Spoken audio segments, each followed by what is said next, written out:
Today we're on the Illinois River and we're specifically targeting saugers. Now, you've seen me vertical jig quite a bit and talk about cadence and whatnot, but saugers are quite a bit different when it comes to some of the things that trigger a strike from them. So one of the biggest things is they really like, just due to the way that they set up in the river on the bottom and how they feed, they really like a jigging cadence with a lot of bottom contact.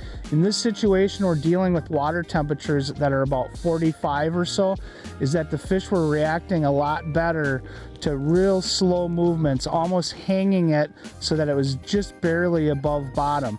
But still, it was key to continue to make that bottom contact, but just very slow lift and drops. So anytime that you're sauger fishing or in an area known for saugers, make sure that you're keying on that bottom contact of the jig.